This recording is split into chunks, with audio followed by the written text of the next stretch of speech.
इस वीडियो में हम बात करेंगे कि हमारे पास कोई नॉन एम्प्टी सेट है, कोई नॉन एम्प्टी सेट है 1 2 3 4 dot dot dot up to n element इसके अंदर मौजूद है।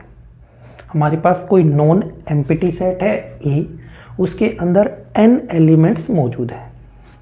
हमें बताना है इस सेट के अंदर कितने रिफ्लेक्सिव रिलेशन बन सकते हैं।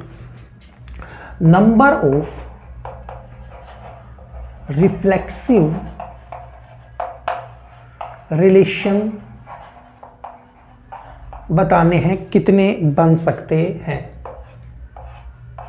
आई होप रिफ्लेक्सिव रिलेशन के बारे में हम जानते हैं।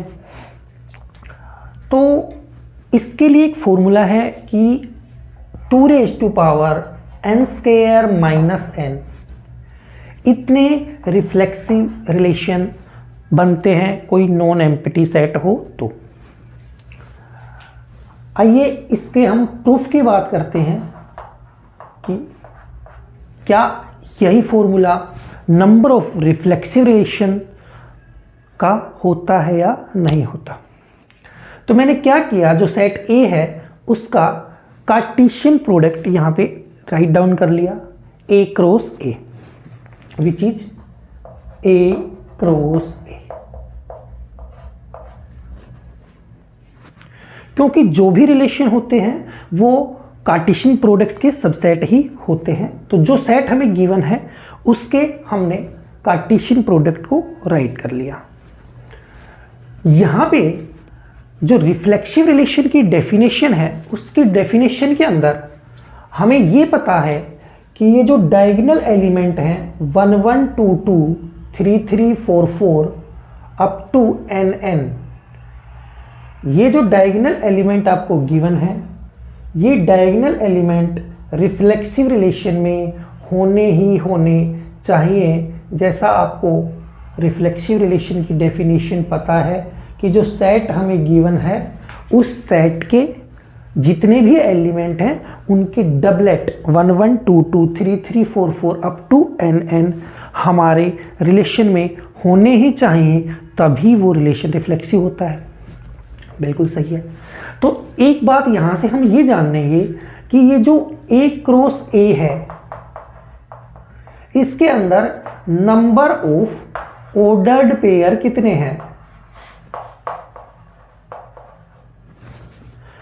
अब आपको पता है कि A के अंदर n एलिमेंट्स हैं, इस A सेट में n एलिमेंट हैं, तो सेकंड A में भी n होंगे, और जब n A क्रॉस A पता करते हैं number of element A cross A में, तो जितने उसमें होते हैं उनकी हम प्रोडक्ट करते हैं, यानी कि n स्क्वायर।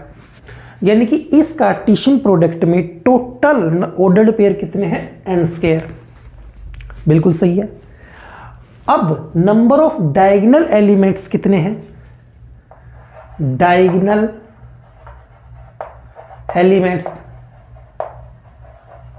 आप देख पाओगे कि जितने A सेट में मेंबर होते हैं उतने ही अपने डायगोनल एलिमेंट होते हैं। 1 1 2 2 3 3 4 4 अप टू लास्ट जो अपना डबलेट आया वो n है। इट मीन्स डायगोनल एलिमेंट्स की संख्या n होगी। बिल्कुल सही है। जितने एलिमेंट्स हैं A सेट में उतने ही डायगोनल जो ऑर्डर्ड पेयर है उनकी संख्या होगी, तो डायगोनल एलिमेंट्स हो गई n। बिल्कुल सही है। अब हमें यह बताना है कि इस सेट के अंदर A के अंदर कितने रिफ्लेक्सिव रिलेशन बनेंगे। अब आपको यह पता होना चाहिए कि जो रिफ्लेक्सिव रिलेशन है, जो रिफ्लेक्सिव रिलेशन है उसके अंदर सपोज ये R कोई रिलेशन है, उसके अंदर 1 1 2 2 3 3 डॉट डॉट डॉट n ये एलिमेंट तो होने ही चाहिए। रिफ्लेक्सिव की डेफिनेशन है कि जितने एलिमेंट हैं उनके डबलेट तो होने ही चाहिए, इन्हें तो हमें काउंट करना ही पड़ेगा। तो रिलेशन जब हम बनाएंगे तो उसमें ये होने ही चाहिए, बिल्कुल होने चाहिए। तो यहां पे हम क्या करते हैं कि परमुटेशन एंड कॉम्बिनेशन का यूज करते हैं कि जो एलिमेंट होने ही हैं आप वो रिलेशन में होंगे, तो आपके पास कोई भी चॉइस नहीं है, सिर्फ आपके पास एक ही चॉइस है, आपको उन्हें चूज करना ही पड़ेगा, तभी वो रिलेशन रिफ्लेक्सिव होगा। जब आपके पास एक ही चॉइस है तो आप इन डायगोनल एलिमेंट्स को चूज करोगे, उसका कितने तरीका हुआ, वन वे, एक ही तरीका है, आपको इनको चूज करना ही पड़ेगा, बिल्कुल सही है। अब उसके बाद जो नॉन डायगोनल एलिमेंट्स हैं, जो upper side and downward side में है, इनमें अपर साइड में जितने हैं होते हैं उतने ही डाउनवर्ड में होते हैं, ठीक है। तो यहां पे रिफ्लेक्सिव में इन डबलेट का होना जरूरी है, इनको चूज करने का एक ही तरीका है, ठीक है।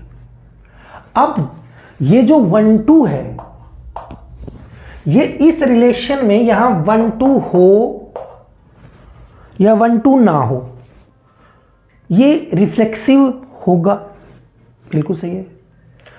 तो अब 1 2 को चूज करने के कितने तरीके हैं, दो तरीके हैं, टू वेज हैं, या तो ये रिलेशन में होगा या नहीं होगा।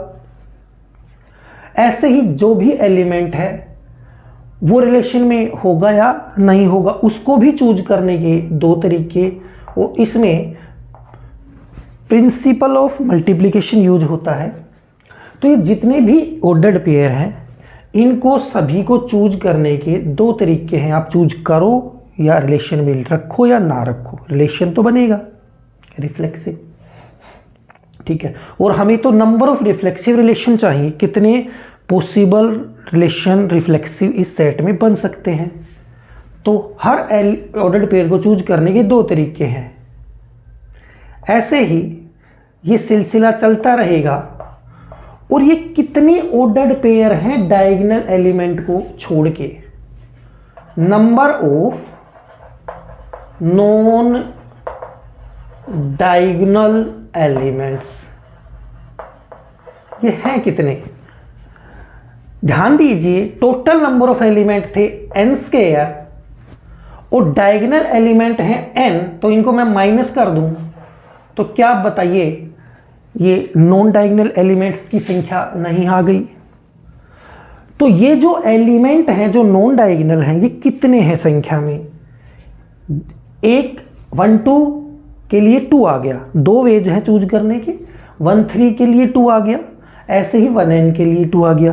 तो कितने हैं ये, कितने बार इन 2 2 को मल्टीप्लाई करूं मैं, इनको मैं कितने बार मल्टीप्लाई करूं, जितने ये एलिमेंट है उतने बार मल्टीप्लाई करना पड़ेगा, n square minus n times. इस बात को आपको समझना पड़ेगा। अगर 2 की पावर 4 लिखा है इट मीन्स 2 4 बार मल्टीप्लाई है,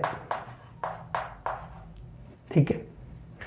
कितने टाइम मल्टीप्लाई है, 4 टाइम्स, इसलिए पावर कितनी है 4। कितने टाइम मल्टीप्लाई है, n स्क्वायर माइनस n, 2 कितने बार मल्टीप्लाई है, n स्क्वायर माइनस n, क्योंकि 2 उतने ही बार तो लिखा जाएगा जितने number of non diagonal elements होंगे, और number of non diagonal elements तो n स्क्वायर माइनस n है। तो जैसे 2 की पावर 4 है, ये 4 टाइम्स है तो पावर 4 है, तो वैसे ही 2 n square minus n times है, तो ये कितना हो गया टोटल, ये हो गया 2 n स्क्वायर माइनस n, बिल्कुल सही है। तो एक तो ये था अपने पास कि अपने पास डायगोनल एलिमेंट होने ही होने चाहिए वन वे, और नॉन डायगोनल एलिमेंट है उन सभी के लिए 2 2 चॉइस अपने पास हो भी सकता है, नहीं भी हो सकता, होगा तो भी रिफ्लेक्सिव होगा, नहीं होगा तो भी, तो उसको लेने या ना लेने के दो तरीके हैं। ऐसे ही सभी के लिए 2 2 तरीके हैं। तो total number of reflection relation कितना हो गया, एक तो ये वन वे 1 इनटू, और नॉन डायगोनल एलिमेंट्स कितने हैं, इतने 2⁻n² माइनस n, इनको चूज करने के इतने तरीके हैं। तो टोटल जो रिलेशन बने वो कितने बने, वो बने 1 को आप इससे मल्टीप्लाई करोगे तो आपके पास 2⁻n² माइनस n ही होगा। तो एक रिलेशन के अंदर टोटल नंबर ऑफ रिलेशन जो होते हैं वो 2⁻n² माइनस n होते हैं। आई होप ये बात आप समझ पाए होगे। आपका दिन शुभ रहे।